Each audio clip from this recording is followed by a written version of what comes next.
Hello and welcome to Diplomatic Channel. I am Amarachi Ubani. This week we'll be discussing the process of evacuation due to the coronavirus pandemic. The Nigerian Ministry of Foreign Affairs intends to evacuate at least 4,000 Nigerians who have indicated interest in returning home. These are Nigerians who were probably on a visit to other countries and could not head home because of shut borders, and those who may have been in other countries for one reason or the other. For the hundreds that have already made it back, they're being quarantined as required by the government in hotels that have agreed to. Now, some have complained about being asked to pay flight tickets, pay their way back to Nigeria, and of course accommodation and welfare while in quarantine. In a short while, we'll be talking to a former External Affairs Minister, Professor Bolaji Akinyemi, on some of the issues that have arisen during this pandemic. But first, a quick check on other discussions in diplomatic circles, and we'll be right back.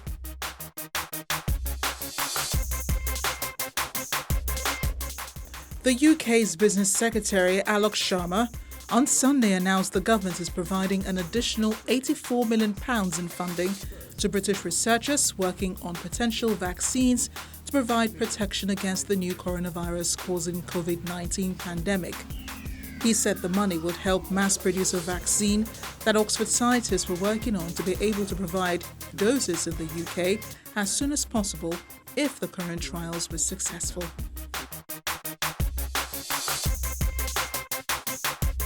The Israeli parliament has approved Prime Minister Benjamin Netanyahu's new unity government, ending more than a year of political deadlock, but he still faces a trial starting next week for alleged corruption.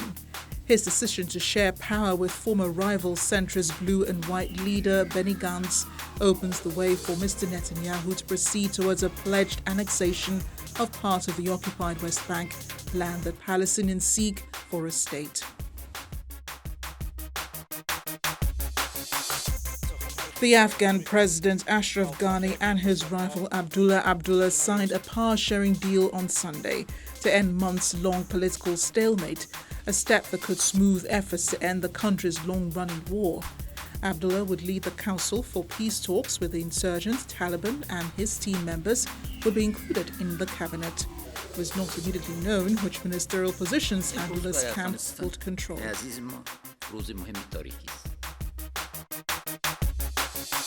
Welcome back. Is it normal for citizens to be required to pay their way during peacetime evacuations? For many countries, yes. And you will agree these are pretty abnormal times. And for many governments, they're playing their responses by ear, meaning there may not be any protocol for a time like this, but governments will do their best to evacuate citizens. The call for evacuation of Nigerians in foreign lands has been a debate mainly in the court of public opinion. The Ministry of Foreign Affairs took on the challenge of coordinating the return of thousands in chartered flights with a list of requirements such as COVID-19 tests must be done and intending evacuees must pay their airfare.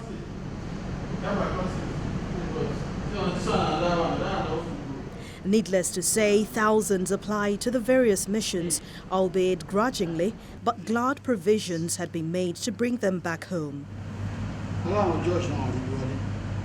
The move was coordinated by the Nigerian Diaspora Commission, which was to ensure the requirements were fulfilled and the evacuees ready to move when the flight was ready. And so began the journey of Nigerians stuck in various countries returning. First was the flight from the United Arab Emirates, then the United Kingdom and the United States. One question often asked was where they would be accommodated. That was answered by the minister, who said arrangements were made with certain hotels in the nation's capital city for the comfort of the returnees. All seemed okay until news leaked that some evacuees were complaining about condition in their isolation centers. Some complained they were not allowed to leave the premises. Others wondered why they were taken to a particular city and not the city of their choice. Amidst all the criticism, the Minister of Foreign Affairs, Mr. Geoffrey Onyama, offered an explanation. The quarantining has to be one per room so that you don't have infections and so forth. So it has to be premises that provides for individual rooms. And the only ones we could lay our hands on that are available are hotels. We went to great lengths to get these hotels at the best rate possible. And the amount we could get for Abuja was 15,000 naira. And also, negotiated as best we could for the feeding. Now, with regards to the flights, coming in, one of the real challenges we had was that we didn't want to keep people out there any longer than they needed to be. So for us, we put a lot of emphasis on trying to get as many people back as quickly as possible, and which meant, whatever flights that were available, we would try and arrange with those flights and take them back. While some have compared the evacuation process and those of other countries, it appears it is protocol that evacuees are required to pay their travel fare. The US and the UK have been repatriating citizens from countries highly impacted by the coronavirus pandemic, and according to the embassy websites, evacuees are obligated to either pay or repay the cost of their transportation. According to the US Embassy Nigeria website, the evacuations are a self-funded one-way flight to the single destination in the United States. All passengers must sign a promissory note and repay the full cost of their seat.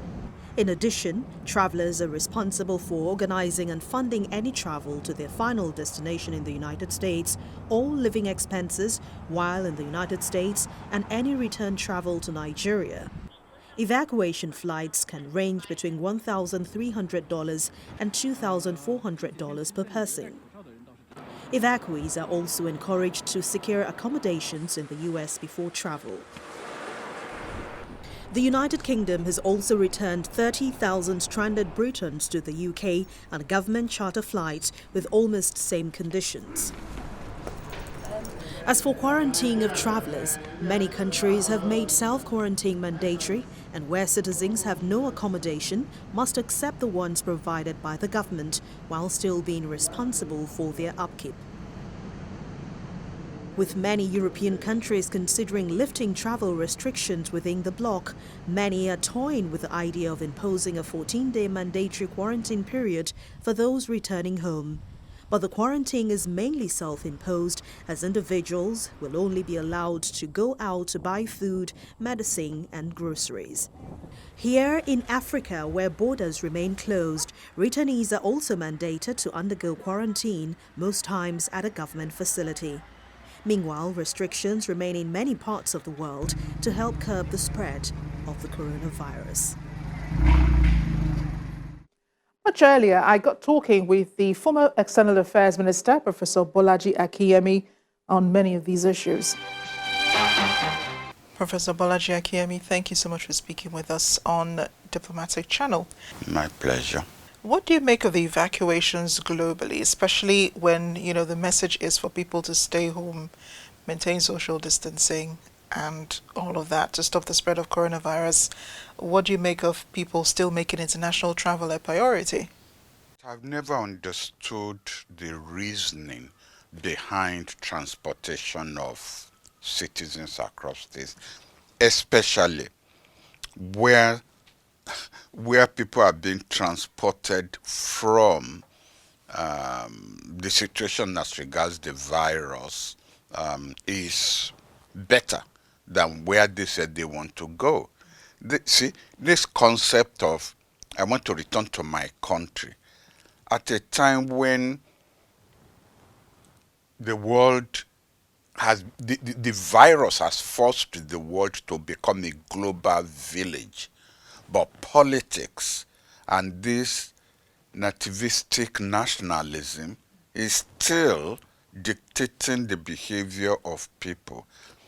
I don't understand it, but there you are. Do you think there's anything out of the ordinary with the requirements for evacuation of Nigerians? I don't find anything particularly extraordinary about that.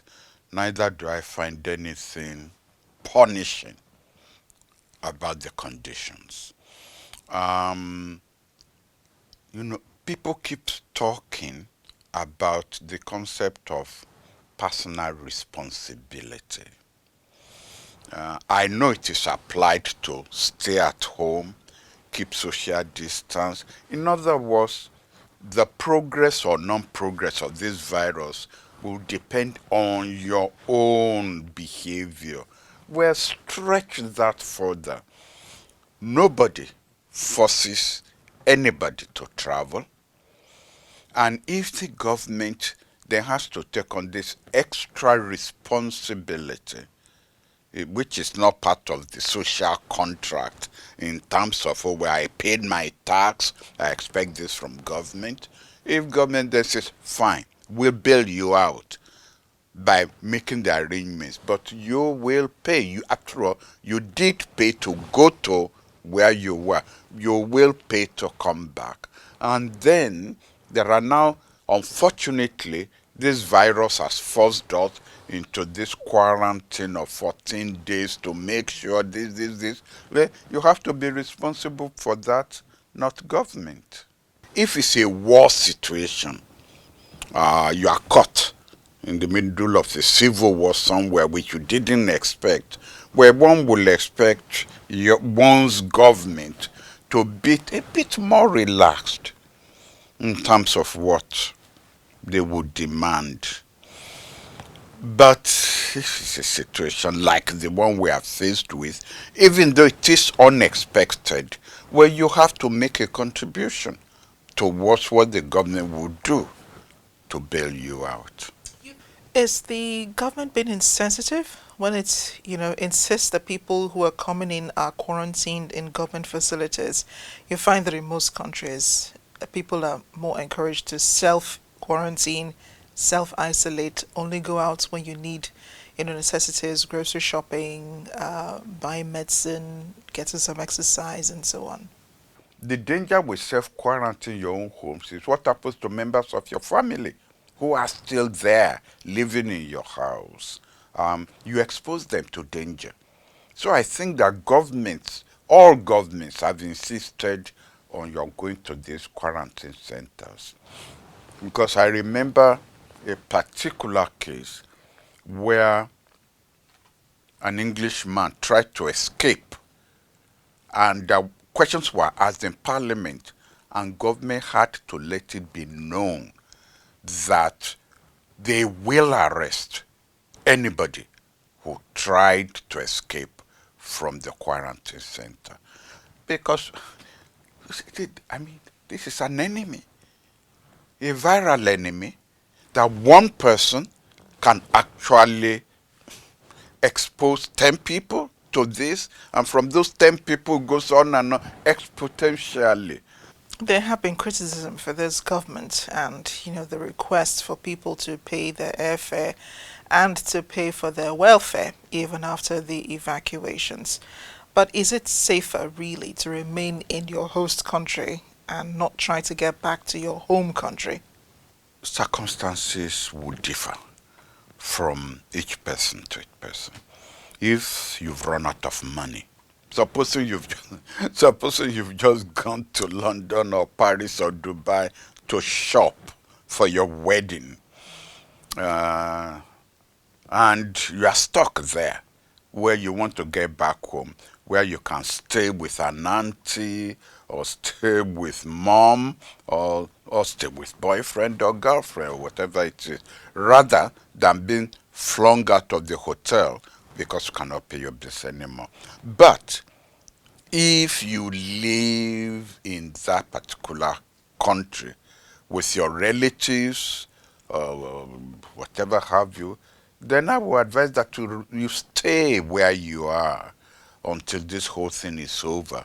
Although I do admit we don't know when it will be over, but stay where you are. But if circumstances will not permit that, well, then you have no choice but to ask to be evacuated.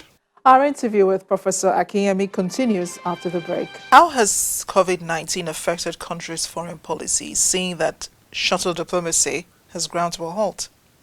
In terms of developing countries, I think the major issue is still to come. And we are going to be shocked by what we are going to get when a vaccine is developed. Whoever develops the vaccine is going to make a lot of money, billions, trillions of dollars, because we are talking about vaccination of how many billion people in the world are we? And if you are going to charge per vaccination, you are going to make a lot of money from that. Therefore, whoever develops that vaccine is going to bully you, is going to blackmail you, is going to force you to take that vaccine. And you can imagine if, say, there are 2 or 3 vaccines from 3 different countries, the pressure you will come under to adopt one particular one. Obviously, if the vaccine is developed by China, I could say the kind of negative propaganda that you'll be subjected to. Is this vaccine actually safe? What are the side effects? If something has been injected into you. Did China know about this before? Exactly. Oh, yes, how come? They are the ones who. Now, if it's the United States that developed it first, where they want you to use it, to adopt it, the Chinese aren't too good about negative propaganda, but they're also going to try. Because you see, all economies are nose diving, and the development of a vaccine and how you sell it could actually be a primer to your economy to start coming back up. With what you're saying, it sounds like vaccine or the search for a vaccine could determine the new world order. It's one factor. It is one factor. Um, Up to now, the discussion about a new world order has been theoretical. And I'm happy that this issue of the vaccine has come up, because the new world order is going to be determined by an evaluation on an issue by issue basis. As I said, well, we have this vaccine. The 5G is going to come up. There are going to be several other issues. The Americans have this suspicion that China knows more than is saying about this virus, and that she must not benefit from it economically. It sounds like the New World Order has already begun. So, where do you see US China relations post COVID 19? In Trump, they're going to have a fighter who will fight, whether clean or dirty, to protect American interests. I expect Western Europe to also fight to prevent a world dominated by China. They will fight. About the developing world, well, when 2 elephants fight, the grass suffers. And where do you see Nigeria in all of this?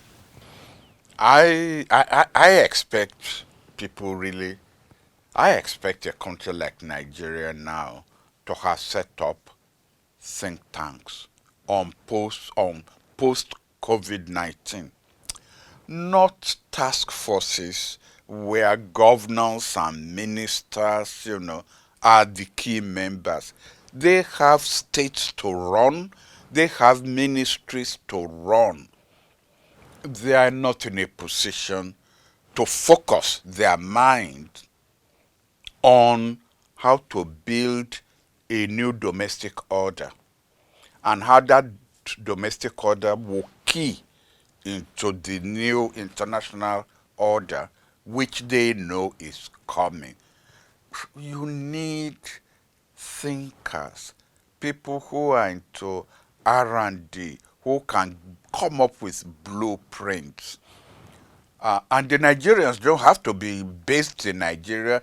Thank God. One of the things that this virus has showed us is that you could sit in Abuja and have through Zoom, you could be participating with somebody in Oklahoma who is an expert in that field. He doesn't need to fly back to Nigeria.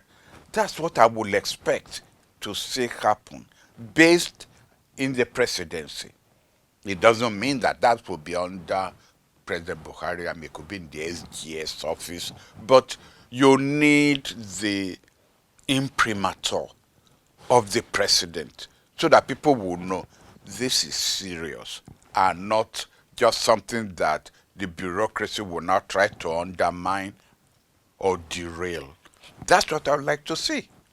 Will this require a change in foreign policy? One of the consequences will be changes of policy, not just in the Ministry of Foreign Affairs, but changes in policy all over the federal and state level. Policies, industrial policies, power policies, agricultural policies, building of silos,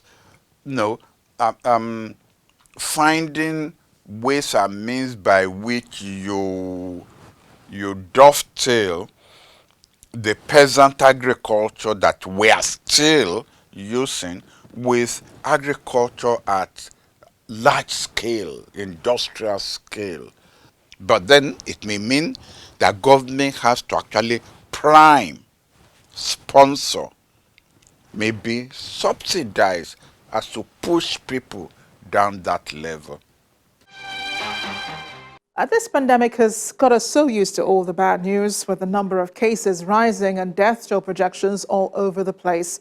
There is good news, however. In Europe, Slovenia has become the first country on the continent to call an official end to its coronavirus epidemic.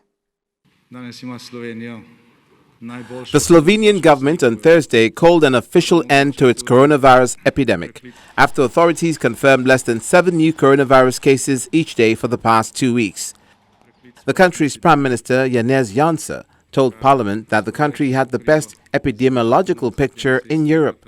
The country of 2 million people, which borders Italy, Austria, Hungary and Croatia, has so far reported 1,464 coronavirus cases and 103 deaths since it declared an epidemic on March the 12th. Citizens will still have to follow basic rules to prevent a possible spread of infection, but gloves, masks and social distancing in indoor public spaces are some of the rules put in place to contain the spread. In other parts of Europe, however, summer weather has begun, and people have already begun basking under the sun. The Greek capital recorded high temperatures on Sunday, unusually high for this time of year. Many trooped to the beach to cool off while maintaining social distancing rules. The country began gradual easing of lockdown measures on May 4th with the opening of some shops and services. Meanwhile, in Wuhan, the one-time epicenter of the coronavirus, crowds of dancing residents have returned to the banks of the Yangtze River, which winds through the center of the city, as people resume their daily lives and hobbies in the hope that the worst of coronavirus outbreak has passed.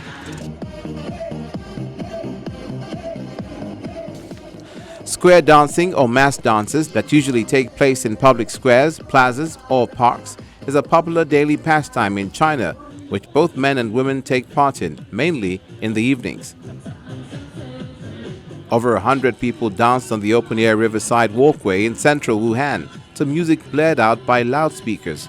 All wore masks and mostly kept roughly a meter apart. This is where we end the program this week. I always look forward to your comments. The addresses to reach me on are on your screen. I am Amarachi Ubani. Stay well.